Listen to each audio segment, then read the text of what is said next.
My name is Matt Pacenza. I'm the executive director of HEAL Utah. And we're gathered here today. We're fortunate to be joined by advocates for seniors, for clean air, for public health, and by Salt Lake City's mayor, Ralph Becker. And we're here today to express some pretty serious concern. And that is, we're gathered at what has been, as everyone knows, a fairly brutal heat wave. And along with those high temperatures is coming some pretty startlingly high levels of ozone pollution. I have with me printouts from the State Division of Air Quality, but our levels for several weeks now have been creeping. We've been for days on end in the area of unhealthy for sensitive groups. So if you're an elderly person, if you're an infant, if you're a person with asthma, if you're a pregnant woman, if you're anyone who has any particular concern about air quality, the last few weeks have been really rough for you.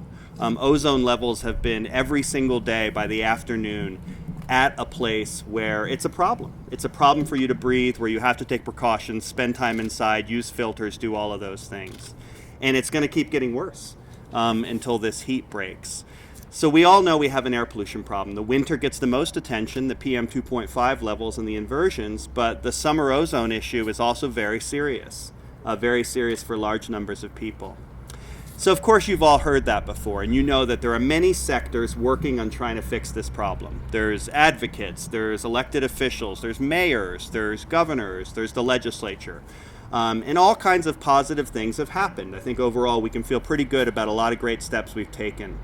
But those of us who study the issue are aware of the fact that there's a sector that produces emissions which is extremely serious, and which is the one that we have to turn our attention to, and that is our buildings. We've taken some really positive step forwards on vehicle emissions, the Tier 3 standards. Our cars are getting cleaner and cleaner in the decades that come.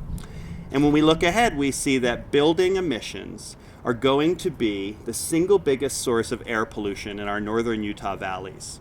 So we need to do everything we can to ensure that our buildings emit as little as possible. And that is why the Governor's Clean Air Action Team put out a series of recommendations about buildings.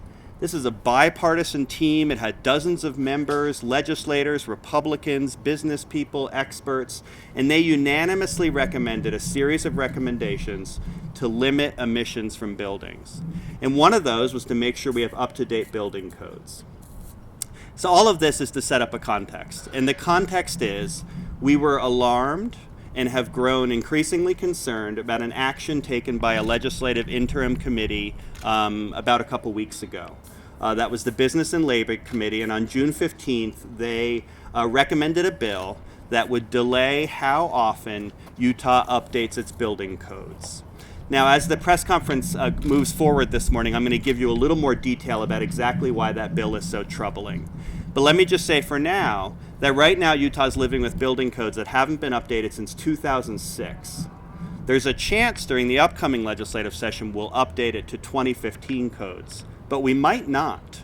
And if we don't, and if Representative Wilson's bill in fact passes the whole legislature as early as during a special session this fall, then Utah faces the reality of living all the way till at least 2021 with 2006 building codes.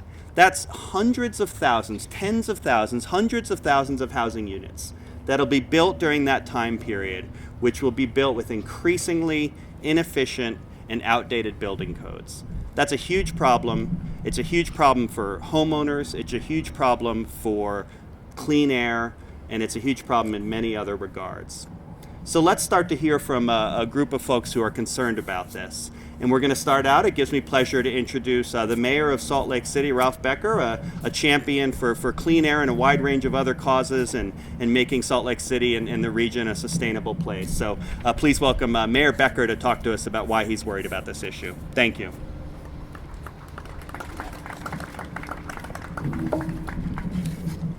So thank you. It's great to be with you on this nice warm day. I'm Mayor Ralph Becker, and appreciate being part of this press event to discuss the heart of really so much of what's important about improving air quality in our city and across the state. One of the most important responsibilities that we face in municipal government is providing for the safety and for the health of people who use our buildings. And we do that through building codes. We do that through a variety of tools that we have in municipal government. As was mentioned, the energy consumed by these buildings accounts for about 40% of the carbon emissions that we have in our air throughout this airshed. Last year in 2014, in my State of the City speech, I devoted the entire speech to the things that we could do both within our municipality and that needed to be done within our airshed that would make the biggest differences to improve air quality.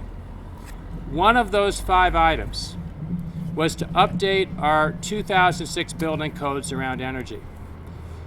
If we update those codes, we would improve the energy consumption. In other words, reduce the energy consumption and thereby improve air quality by 30% just with that change alone for all new buildings.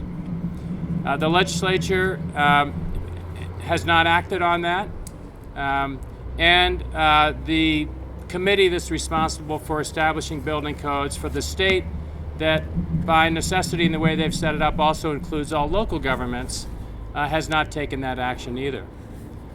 This bill causes concern because my understanding is that as it has been drafted, it would further delay the implementation of the update of these energy codes.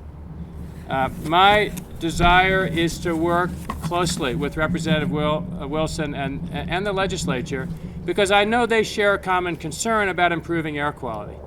And very few things that we do can make a bigger difference in reducing our air pollutants, in reducing our carbon footprint than in updating our building codes. So I hope that the technical expertise that's used in developing building codes that are used across the nation and are heavily vetted, heavily considered, and become the standard for virtually all other municipalities and all other states, that our state will take this up. It's important for our safety. It's important to keep us updated in terms of our health. And maybe most importantly, with the air pollution and air quality problems we have, it is critically important in terms of a measure that will dramatically help us improve air quality over time. So I hope that the legislature will take time to step back and allow all of us an opportunity for input and discussion about this bill before it becomes law, so that we don't do more to harm the advances we're trying to make around air quality. Thank you. It's good to be with you.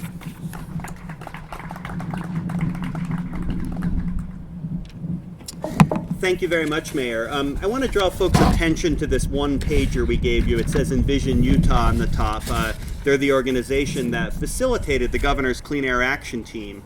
There were over 40 members on there. If you look through that list, it's not a list of tree huggers. This isn't a recommendation from a bunch of dyed-in-the-wool professional environmentalists. It's a wide-ranging group. There's legislators. There's folks that work for some of Utah's biggest corporations. There's Republicans. There's Democrats. There's all kinds of folks on there. Mayor Becker was a member of the team, and so was our next speaker. And so I'm pleased today to introduce Nancy McCormick. Nancy's a longtime advocate for senior issues here in Utah and was also a member of the Governor's Clean Air Action Team. Nancy, thank you.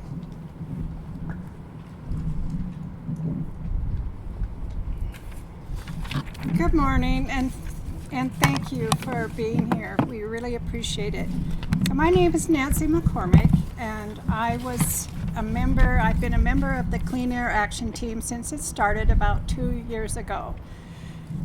Our job was to study air pollution and figure out what the causes were and what the solutions could be.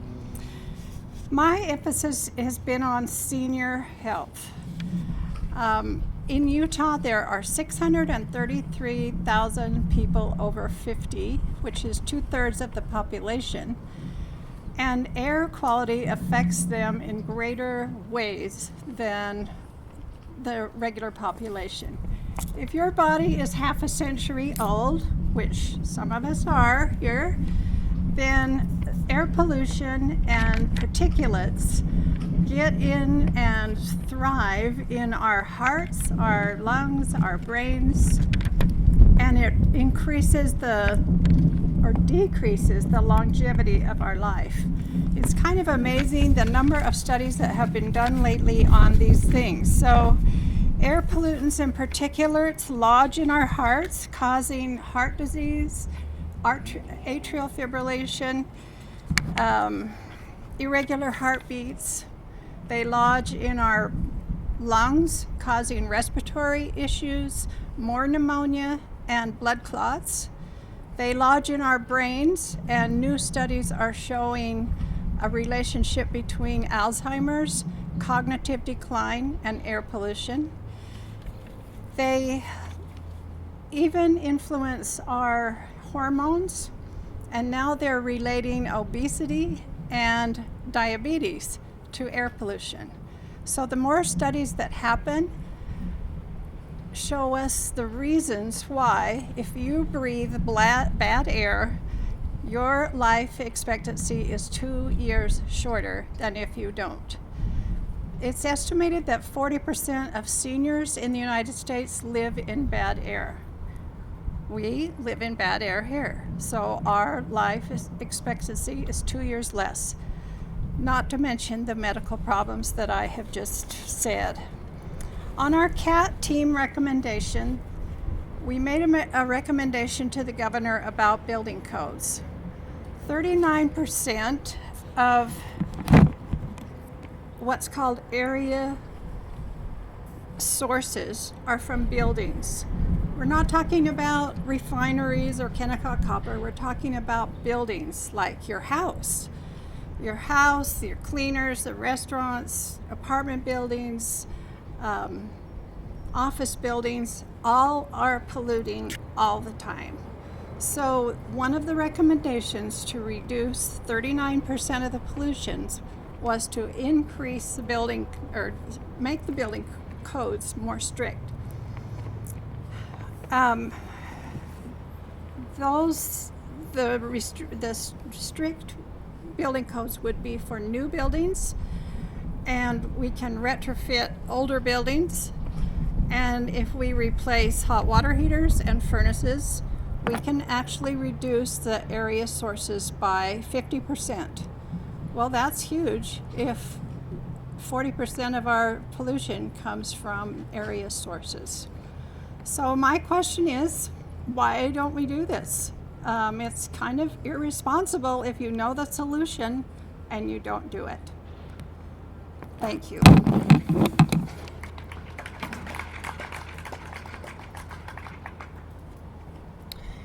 Thank you so much, Nancy. In terms of details about the bill itself, I don't want to bore you all with all of the nitty-gritty of what it does, but we do have a one-page handout that has a little more information about that. So the bill kind of does three things of concern. It delays how often Utah has to consider updating its building codes from every 3 years to every 6 years. It also, and this is something that was added into the bill only right before the interim session, this thing I'm about to mention next, it wasn't part of HB 285, the version of this bill that was considered during the main session back in January, February. There was a piece added in before the interim session. None of us saw that piece before the session. And that was a piece which actually forbids the Uniform Building Code Commission from considering these updates in 2018. And the troubling part of that is that, like I said, we haven't updated them since 2006. If we missed the 2015 one, we could theoretically come back and do it in 2018. But if this bill passes as is, we would be forced to skip 2018 as well. And so that's how you get to this potential 15-year window from 26 to 2021 where we would not be updating our building codes. So it's very serious. The last thing the bill does, and again, this is on your fact sheet, but the last thing the bill does is it requires the Uniform Building Code Commission and its subcommittees to go through a fairly arduous and time-consuming and potentially expensive process of determining the cost and benefit analysis of each piece of the energy codes. And you may think, well, that's probably a good idea to do a cost-benefit analysis, and we agree with you. But that process is actually already handled by the International Commission, which considers them. They only recommend things that they prove have a benefit greater than the cost. So for Utah to repeat that process unnecessarily would be wasteful and time-consuming and simply isn't needed. So that's the third thing the bill does. With that, let me bring up Tim Wagner, the Executive Director of Utah Physicians for a Healthy Environment. And Tim is going to talk to us a little bit more about why we're so concerned by this potential action from the legislature. Thank you, Tim.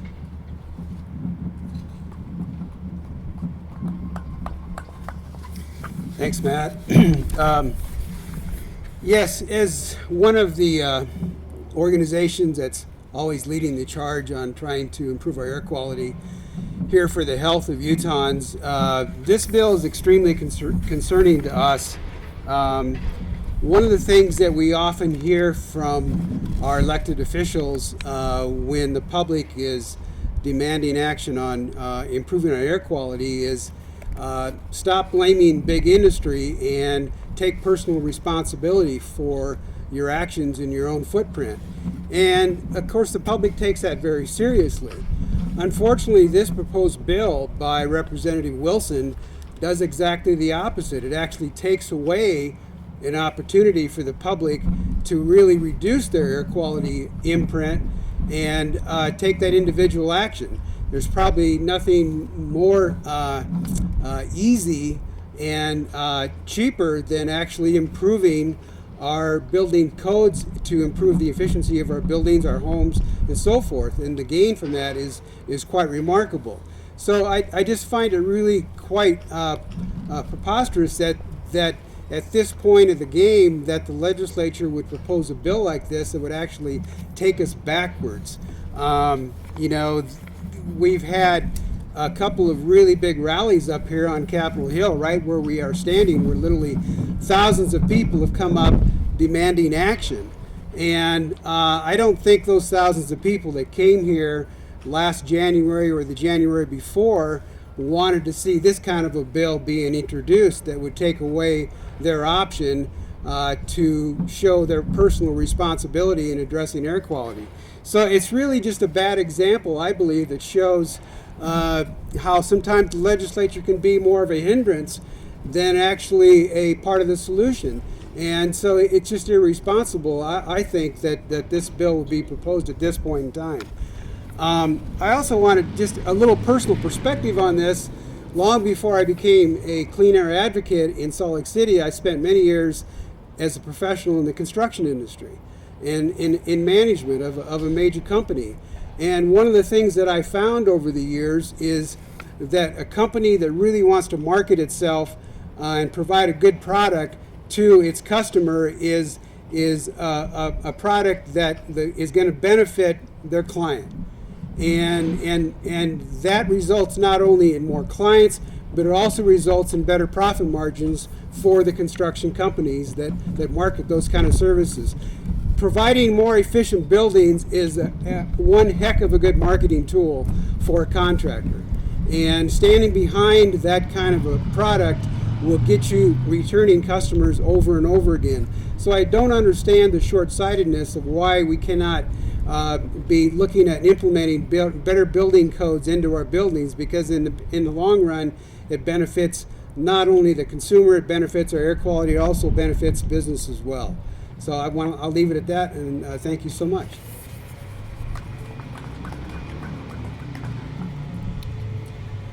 Before I bring up our last guest, I just wanted to expound upon a couple things that Tim said. So when you make a building more efficient, that means that it requires less electricity to heat and cool the home. It requires less natural gas to heat the home. It requires less natural gas to heat hot water for the home. And there's just other ways in which that reduces the cost to the consumer. And people have done math to show this to you. So these improvements we're talking about would likely add several $100s to the cost of a new home. You know, remind you that the average new home is probably about $300,000. So several $100s to the cost of a new home. But each month the homeowner would be paying lower utility bills. Their utility bills would be going down. And so folks have done the math to say, well, how long does it take to pay back? how long until those lower utility bills are actually saving you money above and beyond just that few $100 you put in the front end to make that home more efficient? And the answer is, if you fold the initial upfront costs into your mortgage so that they're spread out over the 30 years, it's as little as 2 years.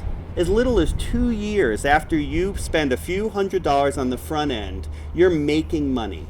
You're making money each month in lower utility bills. So that is one of the other huge advantages of having better energy codes. I'll just mention one other one. When we have better energy codes and more efficient buildings, it reduces our demand for electricity. And when we reduce our demand for electricity, we also reduce the need to add costly new power generation resources. So one of the main ways that Rocky Mountain Power is trying to not raise our rates is by investing in energy efficiency. And these codes would go a long way to helping us, not have to build new power plants or big new facilities. So that's another big way they benefit consumers. I'd like to bring up our final speaker now, and that is Ingrid Griffey, who's the Executive Director of Utah Moms for Clean Air. Let's welcome Ingrid.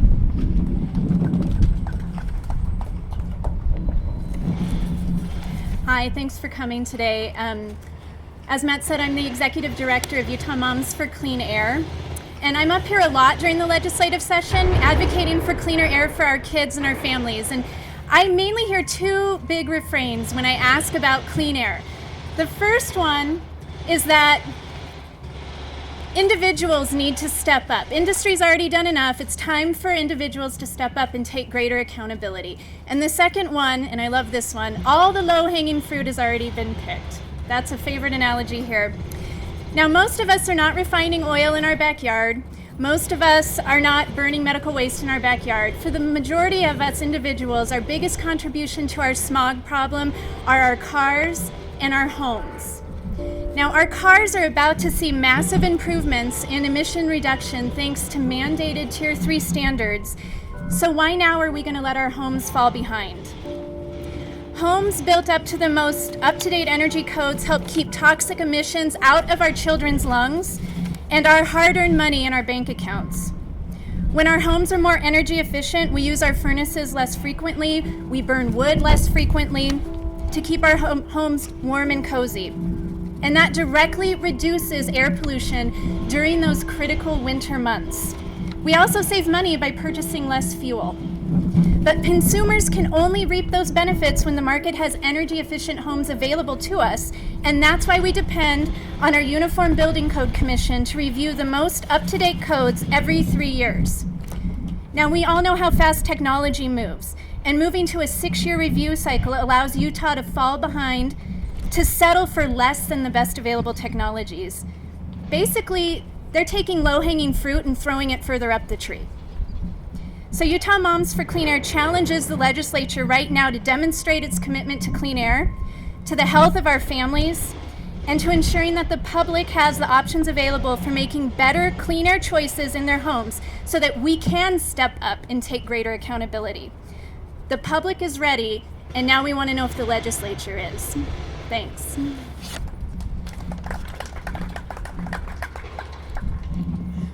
Thank you so much, Ingrid. Just one final thing, and then we'll see if we have any questions. And so at the interim hearing that was on June 17th, Representative Wilson raised the issue of whether it might be possible for this bill to be heard in a special session. I think, as folks know, the legislature will be, the governor actually will be calling a special session likely for September or October, and I believe the main purpose of that is to consider Healthy Utah.